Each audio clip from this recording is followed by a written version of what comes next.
10 persone janë shoqëruar nga policia që po përpiqet të zbulojë autorët e masakrës me 3 viktima në Elbasan. Mësohet se kanë qelluar 2 armë dhe se pista kryesore është ajo e përplasjeve mes grupeve kriminale të trafikut të drogave të forta në Angli dhe Holand. Roland Muzhaqi, i arrestuari i vetëm për vrasjen e Griselda Gjikolës, është lënë në burg nga gjykata e Tiranës. Ai akuzohet për përkraje të autorit të krimit pasi është fiksuar nga kamerat e sigurisë duke u larguar me 19 vjeçarin që qelloi mbi çiftin e të rinjve. Të gjitha kompanitë të cilat përfitojnë tendera nga fondet publike do të jenë të detyruara që të marrin në punë një numër të caktuar të papunësh. Ligji i ri miratuar në qeveri ofron edhe pagesat për të papunët që trajnohen nga shteti. 19% e shqiptarëve janë përdorues të alkoolit, ekspertët vënë alarmin duke deklaruar se shifrat janë gjithmonë në rritje, duke renditur vendin tonë ndër të parët në Europë për këtë fenomen.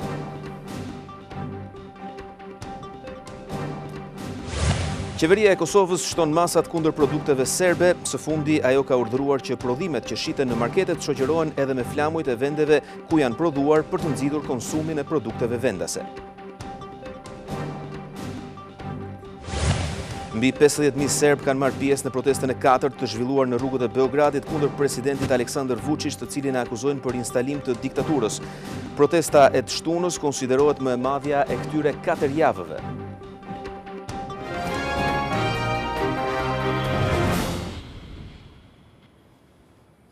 Shikues të televizionit Klan, ju përshëndes, këto janë lajmet e orës 15:30, do të shohim bashkë zhvillimet më kryesore të deritanishme. 10 persone janë shoqëruar nga policia që po përpiqet të zbulojë autorët e masakrës së një nate më parë me 3 viktima në Elbasan. Nga hetimet mësohet se ndaj tyre kanë qelluar 2 armë dhe se pista kryesore është ajo e përplasjeve mes grupeve kriminale të trafikut të drogave të forta në Angli dhe Holand. Policia ka zbardhur dinamikën e ngjarjes së mbrëmjes së të shtunës në Elbasan, ku mbetën të vrarë Ndrita Libej, 34 vjeç, Taja Iti Arben Dylgjeri, 56 vjeç, dhe shtetasi turk Erdal Dyrunaj, 51 vjeç. Por zbulimi i autorëve të kësaj masakre duket se është larg, pavarësisht se në policinë e Elbasanit u shoqëruan 10 persona. Asnjë nga dëshmitë e tyre deri tani nuk ka dhënë ndihmë për të identifikuar atentatorët apo edhe porositësit e tij. Blu dyshohet se krimi është kryer nga vrasës me pagesë, në drejtim të makinës me të cilën u tonin 3 viktimat, dyshohet se është qelluar me 2 armë automatike. Shenjat e plumbave janë të dukshme. Të 3 viktimat kishin vetëm pak ditë që ishin kthyer në Shqipëri për festat e fundvitit. Grupi hetimor i ngritur për zbardhjen e krimit ka dyshime se atentati ndaj këtyre personave që mbaheshin në survejim ka kohë që planifikohet. Ai ka qenë i mirë organizuar, pasi në makinën ku udhëtonin viktimat kanë qenë vetëm ata. Pas tyre ishin edhe 2 makina të tjera, ku brenda ishin familjarët e tyre, pasi të gjithë bashkë kishin qenë në një restorant ku kishin ndarkuar. Ky është vendi në aksin rrugor Elbasan Metallurgji, ku mbrëmjen e kaluar u organizua një atentat nga i cili humbën jetën 3 persona, 2 prej tyre nga qyteti i Elbasanit dhe një tjetër shtetas turk. Viktimat udhëtonin në drejtim të Elbasanit kur u është zënë prit dhe është qelluar me breshëri automatiku. Për ata nuk ka pasur asnjë mundësi shpëtimi. Personat që kanë marrë pjesë në atentat dyshohet se kanë qenë të paktën 3, të cilët ende nuk janë identifikuar. Ata janë larguar më pas në drejtim të Beqinit. Kjo e konfirmuar nga kamerat e sigurisë së bizneseve të zonës, të cilat janë sekuestruar dhe janë duke u kthyer. Objektivi i atentatit dyshohet se ka qenë Ndrita Libej, i cili në 2013 u arrestua në Itali për trafik kokaine, si një nga drejtuesit e një grupi kriminal. Bashkë me të i arrestuar ka qenë edhe Eno Bedalli, i vrarë në atentatin e 3 shkurtit 2016 po në Elbasan, ku u vran 3 persona dhe u plagosën 7 të tjerë. Policia dhe prokuroria për këtë ngjarje të rëndë është fokusuar vetëm tek një pistë, ajo e përplasjes së grupeve kriminale në trafikun e drograve të rënda në Holland dhe Angli. Në këto vende grupet rivale të cilat origjinën e kanë në Elbasan kanë patur konflikte të shpeshta dhe përplasje mes tyre. Roland Muzhaqi, i arrestuari i vetëm deri tani për vrasjen e Griselda Gjikolës, është lënë në burg nga gjykata e Tiranës. Mbi të riun rëndon akuza e përkrajes autorit të krimit, pasi ai është fiksuar nga kamerat e sigurisë duke u larguar me 19 vjeçarin që qelloi mbi çiftin e të rinjve.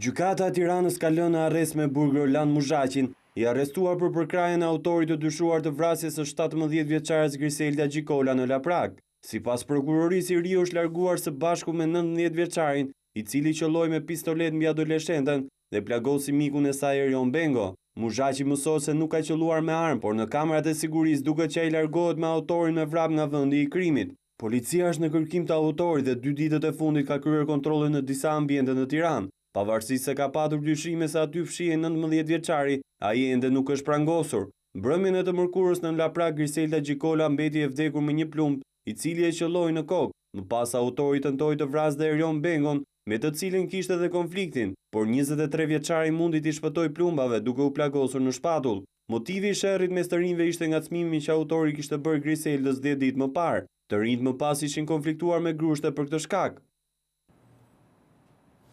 Një 38 vjeçar shqiptar është arrestuar nga policia në Spanjë pasi ishte në kërkim prej 11 vitesh. Në pranga është vënë Florenc Nishku, i dënuar me burgim të përjetshëm për vrasjen me thikë të 25 vjeçarit shqiptar Spiro Binjaku.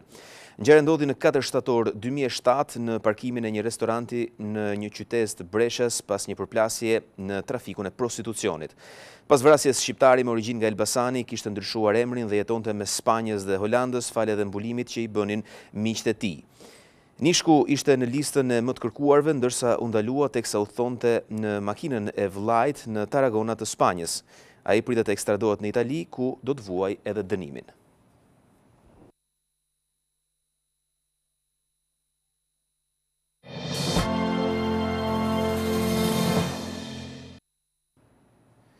Të gjitha kompanitë të cilat përfitojnë tendera nga fondet publike do t'jenë të detyruara që të marrin në punë një numër të caktuar punonjësish të cilët janë të regjistruar si të papunë në shërbimin kombëtar të punësimit. Ligji i ri i miratuar në qeveri ofron edhe pagesa për të papunët që trajnohen nga shteti.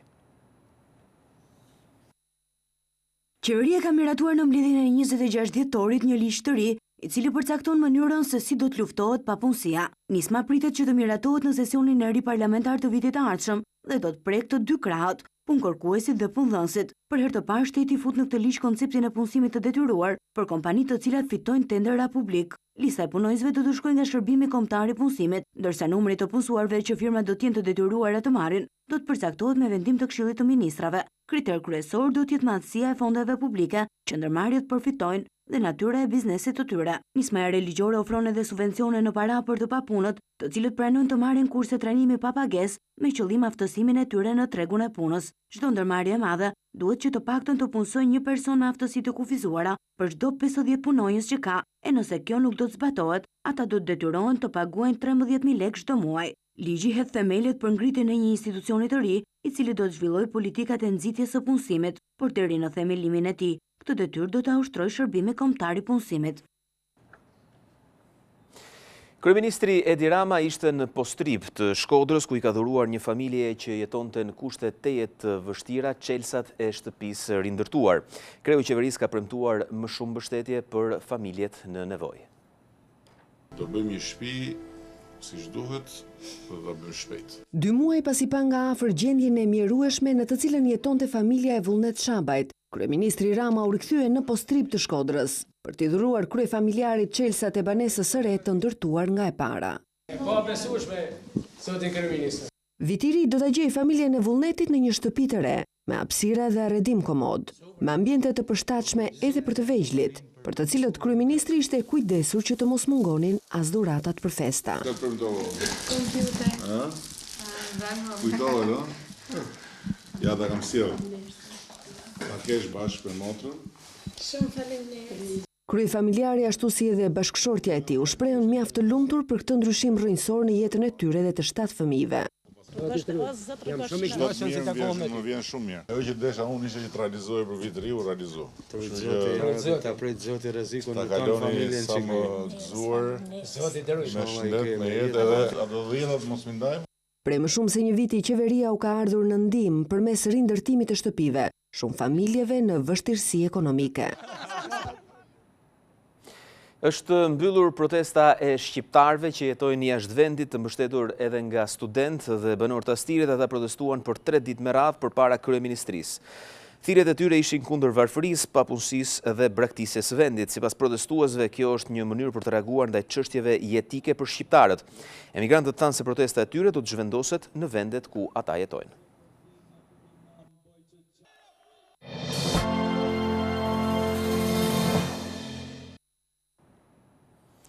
Autoriteti rrugor shqiptar do të nisë prej 4 janarit punimet për parandalimin e përmbytjeve në autostradën Tiranë-Durrës. Për shkak të punimeve do të bllokohet për 2 javë qarkullimi në zonën e Qafkasharit, ndërsa trafiku do të devijohet në rrugën dytësore. Përmbytjet e shkaktuara në autostradën Tiranë-Durrës në 2 vite 2016 dhe 2017 kanë detyruar autoritetin rrugor shqiptar që të nisë ndërhyrjen emergjente në këtë aks për vendosjen e materialeve teknik, të cilat do të parandalojnë përsëritje në të ardhmen. Punimet do të nisin më 4 janar dhe do të mbyllin përkohësisht segmentin nga Mikalimi Kamzës deri në Qafkashare Rinas. Autoriteti rrugor do të vendosë 2 tombino rrethore përgjatë kësaj zone, të cilat do të shërbejnë për rritjen e kapaciteteve të kullimit të ujit në këtë pjesë të autostradës. Fondet janë siguruar nga projekti për mirëmbajtjen e rrugëve e do të kryen nga kompania që ka mirëmbajtjen e aksit Tiranë-Durrës. Devijimi i trafikut në këtë krah të autostradës do të bëhet në rrugën dytësore të saj, ndërsa autoriteti rrugor bën thirrje që të shmanget ky segment e drejtuesit në veri të zgjidhin rrugën nga Kamza, ndërsa ata në jug rrugën e Ndroqit ose Tiranë-Elbasanin. Punimet parashikohet të zgjatin 2 javë. Përmbytjet përgjatë kësaj zone përfshin dëme ekonomike për 10 biznese, ndërsa prokuroria nisi një hetim për zbardhjen e përgjegjësive.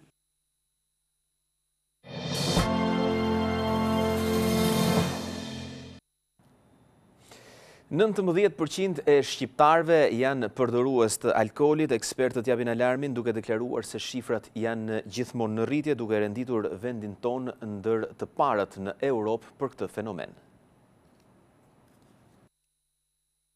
Shqiptarët vazhdojnë të renditen ndër popujt më piedashës në Europë, kur vetë Europa kryeson në rang botëror statistikat e këtij fenomeni. Ekspertët thonë se në Shqipëri shifrat e personave që konsumojnë alkool kanë ardhur në rritje. Ka një rritje të nivelit të alkool pirës edhe në vendin tonë. Konsumojnë më tepër burrat se gratë.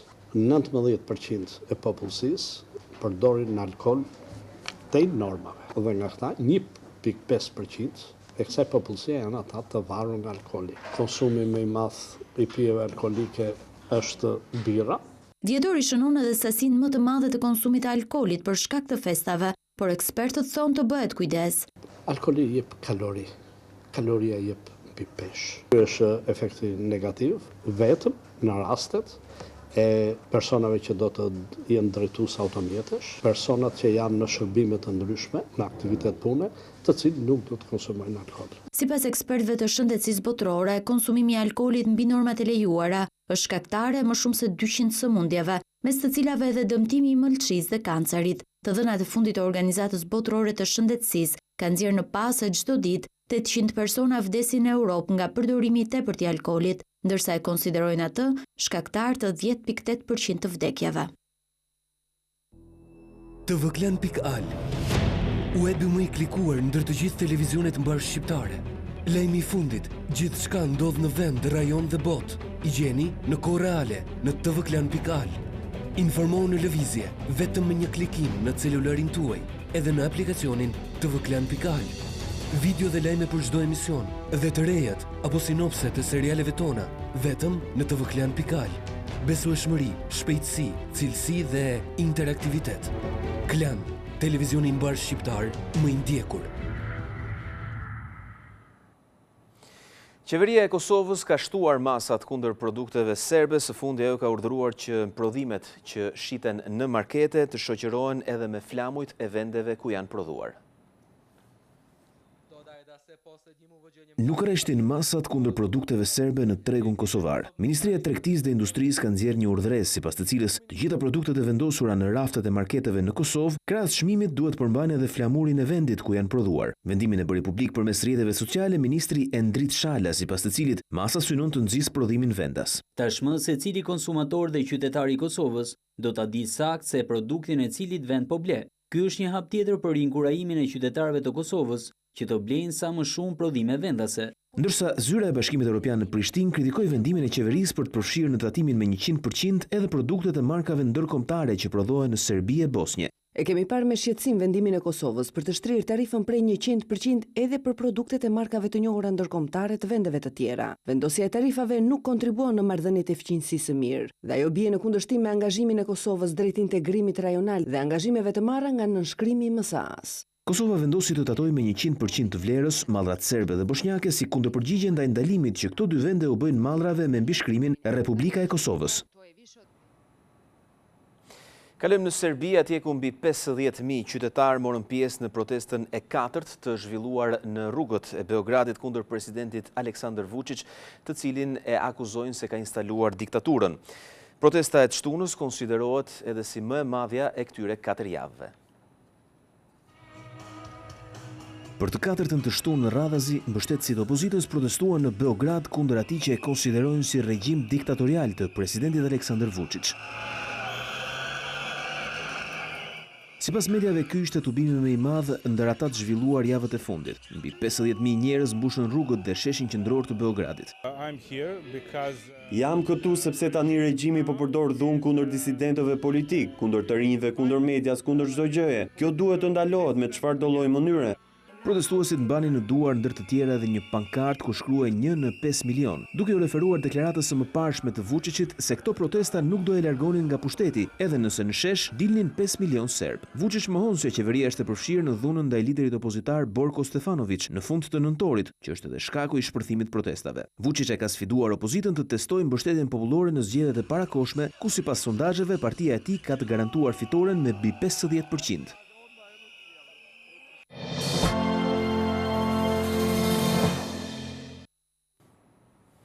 Dhoma e ullët e parlamentit italian miratoi buxhetin e rishikuar për vitin 2019 pasi qeveria u tërhoq nga një sër premtime. Shkaku bë kundërshtimi fort i Bashkimit Evropian që paralajmëroi sanksione të ashpra ndaj Italisë. Populistët italian tërhiqen para presionit të Bashkimit Evropian për buxhetin. Dhoma e ullët e parlamentit miratoi gjatë natës buxhetin e rishikuar pas kritikave të ashpra të Brukselit për rrezikun e uljes së deficitit buxhetor. Buxheti i rishikuar u miratua me 327 votat e koalicionit qeverisës, mes PSY-eve dhe Lega Nordit, kundër 228 deputet opozitar. Buxheti parashikon që deficiti të mos e tekalojë objektivin prej 2%. Shpenzimet e planifikuara nga qeveria si pjesë e paketës kundër varfërisë e rrisin deficitin me 2.4%. Zëvendës kryeministrat u detyruan të tërhiqeshin nga planet e tyre për uljen e taksave për personat me të ardhurat të ulta, rritjen e pensioneve dhe ndihmën ekonomike për shtresat në nevojë. Opozita e kryesuar nga demokratët u rendit në krahun e Brukselit, por gjithsesi votoi kundër pasi kërkonte debat të zgjeruar në parlament për buxhetin e 2019-s. PSY dhe Lega Nordi u detyruan të shtyjnë mbajtjen e premtimeve bazë elektorale, pasi në të kundërt Italia rrezikonte sanksione të ashpra nga Brukseli dhe një gjop të rëndë sa 0.2% e prodhimit të brendshëm bruto. Kjo ishte hera e parë që Bashkimi Evropian ktheu për rishikim buxhetin e një vendi antar.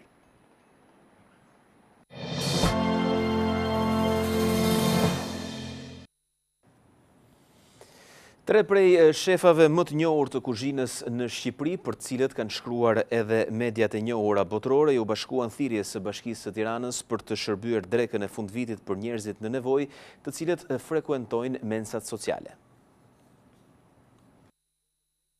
Të gjitha qendrat sociale të Bashkisë së Tiranës vijojnë të shërbejnë dreka festive për personat në nevojë. Në qendrën sociale të njësisë numër 9, ku ishte i pranishëm kryebashkiaku Veliaj, dreka u gatua dhe shërbye nga 3 shefat e kuzhinës, Fundim Gjepali, Arvin Kita dhe Bledar Kola. Ka qenë një vit i jashtëzakonshëm për Tiranën.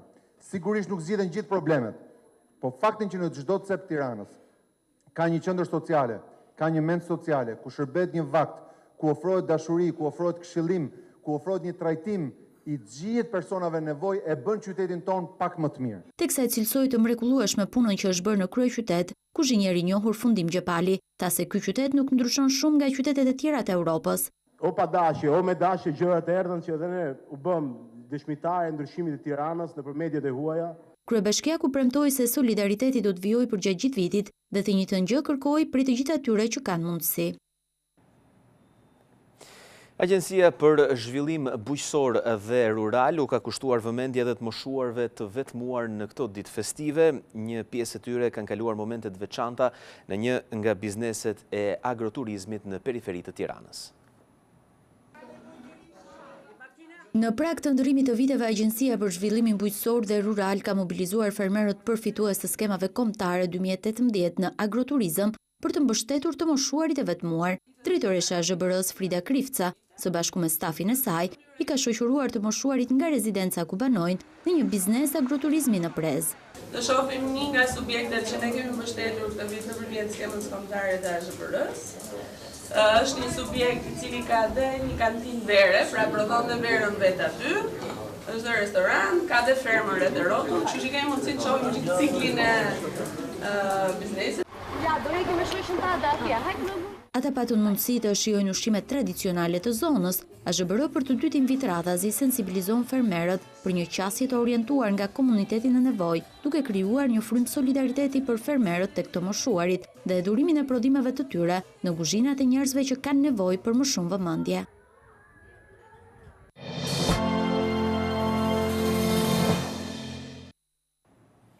Edhe së fundit do të flasim për presidentin rus Vladimir Putin, i cili ka zgjedhur të luajë hoki me rastin e festave të fundvitit.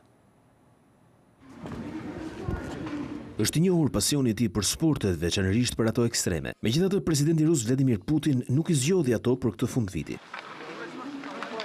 Shefi i Kremlinit zbriti në pistën e hokejt pranë vendit të tij të punës në sheshin e Kuq në Moskë. Mori me vete edhe pjesëtar të qeverisë, si ministrin e mbrojtjes Sergej Shoigu, për të përballur me ish-lojtar të Ligës Ruse të Hokejt të NATO-s.